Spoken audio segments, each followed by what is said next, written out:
I'm Tony Ruiz of Gold Derby here with Diego Luna, Golden Globe nominated for his role on Hulu's La Máquina. And Diego, this character of Andy is very much, I feel like, straddles a line between comic and tragic. And I'm curious if you kind of see him the same way. Yes, definitely. There's tragedy involved, but I think for us was really important to make sure humor was part of every step of the journey of these characters, and it's a fable, right? I mean, it's a twisted kind of like reality. There's some distortion going on, right? And these characters are in the peak of not just success but fame and popularity, and in the world of boxing. And it was a good opportunity to talk about how, yeah, I mean, how crazy sometimes we allow ourselves to get, or how far we go in pretending to be something we're not, right? So this guy, yes, it's a man that lives with a lot of intensity, and sometimes too much, to handle.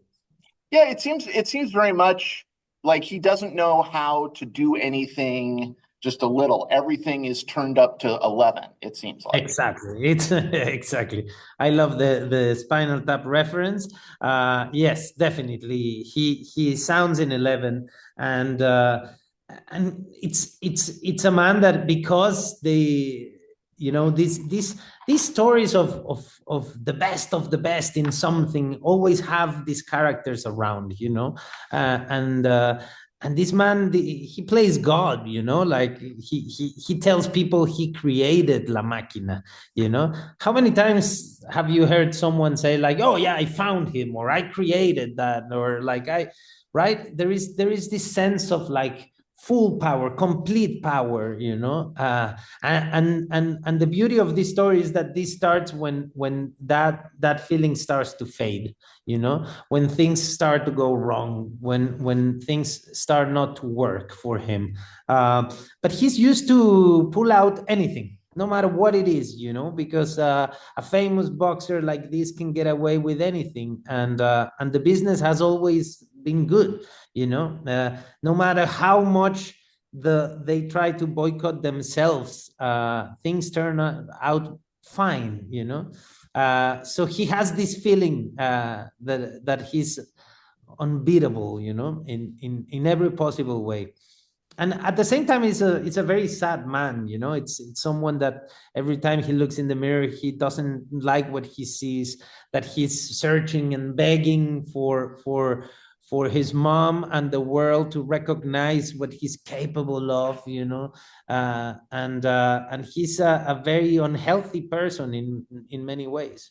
I think that's all kind of encapsulated in that kind of opening mirror montage in the first episode. And I'm Yeah. curious, as you're going through that, just from a performance standpoint, I mean, that had to be fun to do. Everything about this character was fun, you know but the getting ready, that was painful. That those 2 hours in working in the trailer with an amazing team that made it very easy for me. But it's just painful. It's just painful, but once I realized I had everything on, because it's not just the prosthetics, but the costume, and the props, and the scenarios also. Like, everything was part of this role. So the moment I stepped into the set, oh my God, it was so much fun. Also because the energy of my character is so high, and he is so politically incorrect.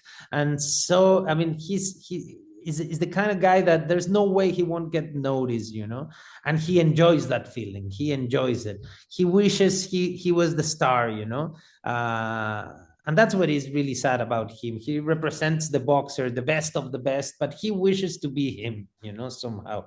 He wishes to be like in the middle of the stage, giving the speech, giving the yeah, getting all the attention, I guess it is. And I think there is a lot of Andy is inspired in what's happening to us, in society, and the way we are communicating, and the way we are using technology, and what social media has brought, this feeling of being observed 24/7, this idea of being streaming everything about our lives is out there, and this guy is always performing. He is performing since he starts in the morning his day by putting makeup, the wig on, injecting some shit in his lips or in his cheeks or whatever he thinks he needs it, putting a fake ass on, the whole outfit, and then he starts he lives in a theater play, and everything is an act, to the point where he actually believes he is the character and not the actor. But I love, because it's like the matrushkas, it's like the Russian dolls, there's someone that you always find someone else, there, and what's really inside is a very insecure, humble kid that never felt loved or accepted, that is dealing with the absence of the father, and with a very like toxic relation with the mother. Yeah, and you said something that I think is so accurate of, so much of what this character is a performance, and it brings to mind the fact that, yeah, we all are always performing because we're all under a microscope. And I feel like with Andy, he has become so lost in the performance that he's lost who he is in the process. Yeah, and to be honest, it's the first time as an actor that I have to be performing through the whole time, in order to achieve what we did. I would arrive to set being the character, and I would tease everyone around me all day long, and I was giving, shit to everyone. Like, I love the director because he really played with me, and so he received Andy, and I'm not a method actor, or like I'm not intense in that way, where like this was just the way I had to, because it was a very difficult character to turn on and off. It needs to be always like playing like in a concert kind of thing, projecting so much energy. So I had to be him, and I enjoyed it a lot, but I was really tired by the end. To be fair,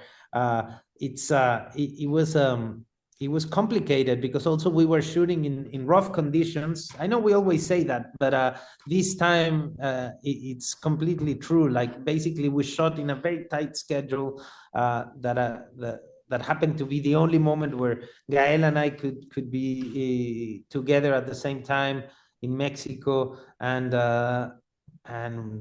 it was a non-stop thing.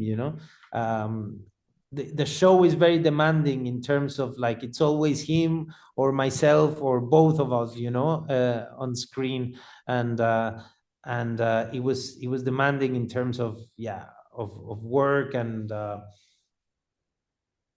but I would say something about this character. To me, it's something I owed myself. I really wanted to go as far as Andy goes. I normally start very differently. My approach to the characters I perform is very different than this one, and I really wanted to try this, and I really wanted to pay tribute and respect to theater, and somehow it felt like a theater play for me, an ongoing theater play.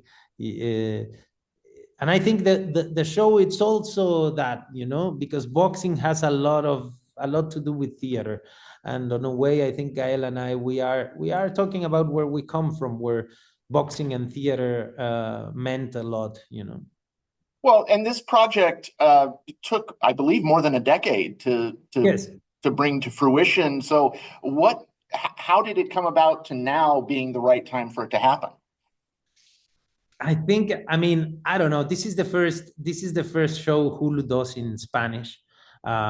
It's one of the first shows that Fox Searchlight does for TV, for streaming.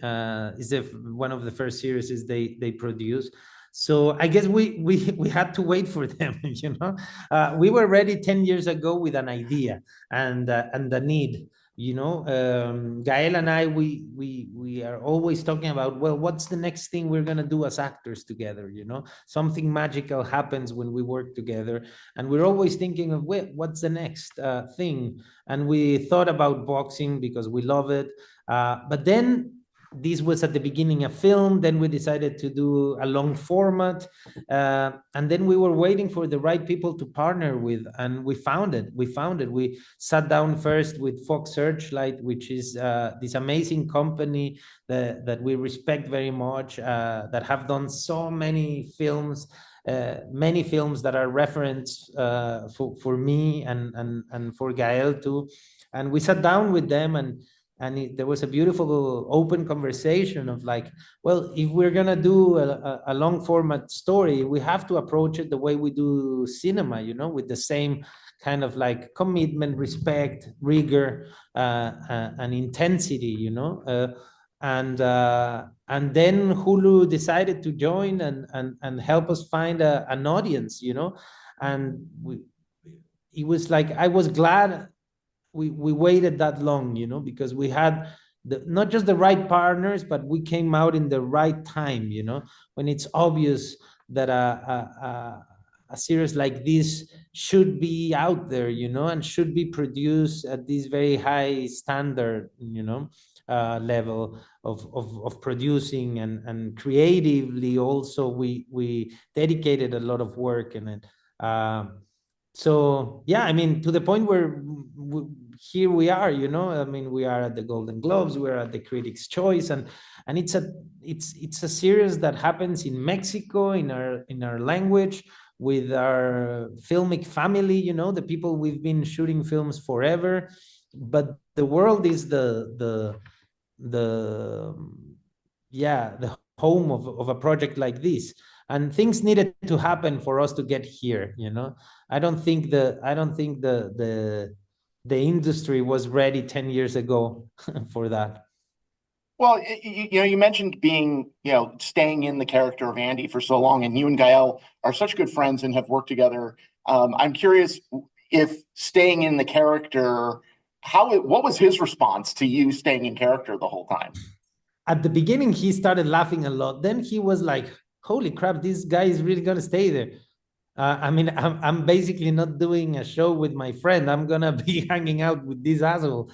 But Andy is so much fun, It's so irreverent. But he is, the character is, there's no way not to love him, I mean, he's always very sweet. His ego is huge, but at the same time, there's a humbleness, and he's always working for others, therefore, he's always there, I guess, somehow. You almost feel like if he had just gotten a few more hugs, that his life would have turned out differently. Yes, definitely. And also success happens too fast for him, I think it's a great metaphor for these stories, and in a way, I mean, I wanted to establish a parallel between the story, which is very clear, the story of the fighter, but the story of the manager is quite similar.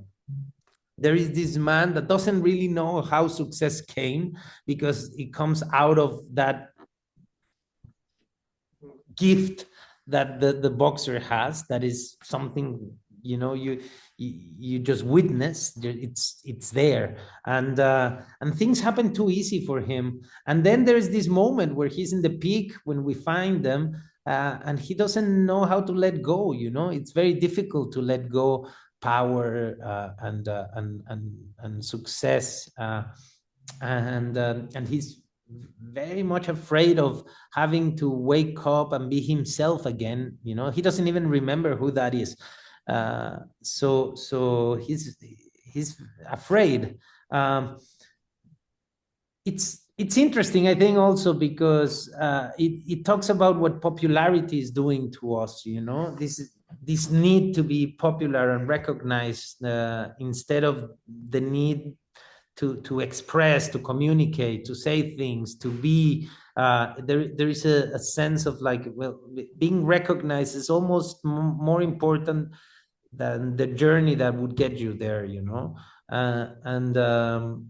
and yeah, these guys have to learn to let go. You know, um, I think one thing I can tell you of this process is that Gael and I, we at the same time, we went through a transformation, you know, very different each, but there was a lot of work on the outside. You know, he was doing it in the gym, and I was doing it in makeup, but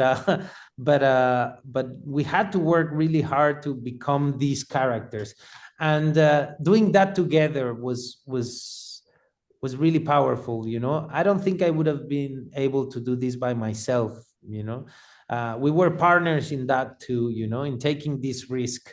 I mean, for him going on the ring and having to shoot those fights, I mean, come on, that's hardcore. And we were there for each other. It was good. I remember the first test, or the last one, I think it was, when I was trying the prosthetics, and I left a few, you know, on the trailer, and I said, like, let's not use all of them. Let's just use the lips and the nose and the small cheeks, and and I put them on. I put my wig, and I did everything, and with the team, obviously. And I came out, and it was his reaction what made me realize we got it. You know, okay, this is it.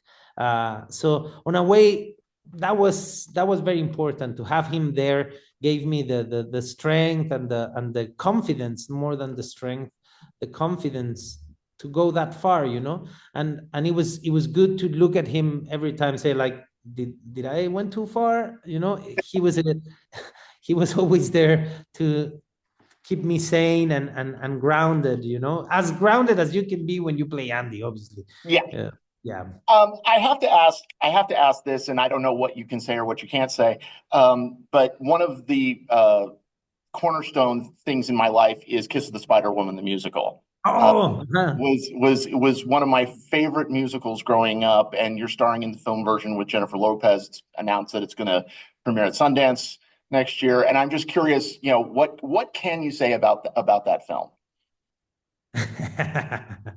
what can I say? Very little, but I can tell you that if you love the musical, if you love theater, if this piece was important for you, you'll connect with this film. You know, the love for not just the musical, but what the musical represented when it came, it's part of is like the core of this film. You know, and I was very pleased to work with Bill Condon, because Bill is someone that knows this world, respects theater, loves musical, and in particular this piece, in a way. I mean, he knows it better than anyone, you know. Yeah, it's all about the love for theater, and I love theater, so I'm pleased I had the opportunity to join, because it was interesting also, you know, to witness this. I've never done something like it. I can't even begin to tell you how excited I am. Diego, congratulations. Thank you so much. Everybody go to goldderby.com, make your predictions for the upcoming award season, and stay tuned for interviews with more contenders in the coming weeks. Diego Luna, a great pleasure. Thank you very much. Thank you so much. And I want to thank everyone that watched the La Máquina. it's been beautiful to read and get to know what people feel and think about this show that is so personal. So thank you very much.